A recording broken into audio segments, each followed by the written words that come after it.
Hello, my name is Dr. AB. I welcome you to lesson number 3 of the first part of this video course on this book, Marriage and Your Well-Being. In this lesson, we are going to look at the benefits of marriage to your well-being. The first benefit of marriage to your well-being is companionship. Okay? According to scriptures, two are better than one because they have a good reward for their labor. For if they fall, one will lift up his companion. But woe to him who is alone when he falls, for he has no one to help him up.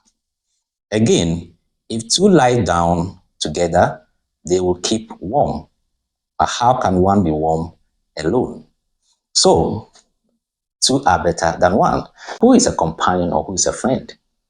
A companion or a friend is somebody we believe is committed to our well-being, such that we can confide in the person.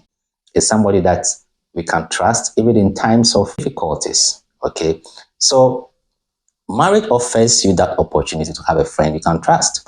Friendship in marriage is even supposed to be a lifetime friendship because it is where two people tell each other that till death separates us. Okay, so this is a friendship that is supposed to exist for better, for worse, for richer or poorer. Now, if you have best friends, then your partner should be the best of your best friends. So the situation where you see married couples acting as enemies instead of friends is not the ideal situation, okay? Even if that is your reality, does not mean that that is what it's supposed to be, all right? Marriage is supposed to offer the opportunity for the two to become friends and best friends, okay? Another benefit of marriage is that marriage gives us the opportunity to start a family, a nuclear family. I know that there is a possibility for having single parents or having foster parents, but we know that this is not the ideal situation. The ideal situation is that both parents must take care of a child. You must have the father taking care of a child and the mother taking care of the child. And the marriage arrangement is what makes it more likely for that to happen. Okay, so yes, the idea of orphanage is to help take care of somebody's child. But ideally, if both parents were there, if biological parents were available, I don't think that other people will be taking care of other people's children. Okay, the ideal situation for starting a family, nurturing children, and developing these children, okay, is in the context of marriage. All right, in the context of marriage. Anything else is something we can deal with, something we can accept, but that is not the ideal. Being a single parent is not the ideal. Being a foster parent is not the ideal. The ideal situation for starting a family or for nurturing children has to do with where both parents are together. Okay? A marriage offers that opportunity to start a family and to raise children. All right? A third benefit of marriage is that marriage offers the opportunity to have sexual decency and purity. Now, when we talk about having multiple sexual partners, even health-wise, it is not advisable because what it means is that you're going to have a lot of emotional connections. So you're not going to have emotional stability. So mentally and emotionally, you are not stable if you have multiple sexual partners. Okay? And you can walk around with guilt, with shame, and so on. And this affects your well-being. The idea is that you want well-being. That's what you're pursuing. Peace of mind, happiness, and so on. Okay? So if you're living in guilt, shame, because of having multiple sexual partners, all right, you're not going to achieve proper well-being. That is mental, emotional health consequences. But physical health consequences include having sexually transmitted infections, have STIs because of having multiple sexual partners.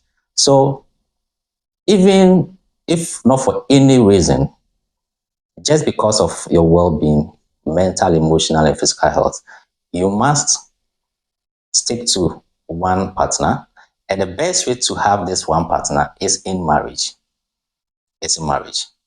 Then also we have religion, whereby religion discourages sex outside marriage. So when you hear of fornication, adultery, that is we saying that God does not encourage sex outside marriage. But it's not only for health reason or for religious reason. Even society frowns on sex outside marriage. We know that there are presidents, politicians, athletes, footballers, musicians, and so on that were supposed to come and explain to us why they committed infidelity. They come in the media apologizing, and they must do these things hiding. I'm talking about society, not religion. So even society frowns on sex outside marriage. Number four, the fourth benefit of marriage is that it provides synergy, help, and support for the partners. Okay, marriage is like a kind of partnership. So you are not just companions, but you are partners. Now, for every human being, you must seek self-actualization. You must have some dreams, some visions to become all that you should be. But sometimes you need partners, you need a team, you need people to counsel you, you need people that you can share ideas with, to brainstorm with. Your partner becomes that first opportunity to have a counselor, to have somebody to brainstorm with, to have somebody to share an idea with. Then the fifth benefit of marriage is that marriage becomes a great test of your commitment to human well-being. Now, the human being has a tendency towards self-preservation, what we may call self-interest or selfishness, and so on and so forth. But the actual fact is that we are trying to protect our well-being. Okay? Now, in doing so, we don't find real happiness, because real happiness is in trying to think about the well-being of others and improve the well-being of others. Okay? So, if you want to be happy, you must be doing something that improves the well-being of other people. All right? Marriage offers us the opportunity to prove that we can improve the well-being of another human being. And this human being is our spouse. Okay? So if you can have the goal that I want to improve the well-being of my spouse, okay, that alone should be able to bring you some happiness and some fulfillment, that you are committed to the well-being of another human being. You are not only trying to improve the well-being of your partner, but of your children. Again, you are looking outside yourself to be committed to the well-being of your children, of other people. And that brings you fulfillment and happiness. You are not only committed to the well-being of your partner, your children, but marriage brings families together. So you have responsibility towards your in-laws and both families.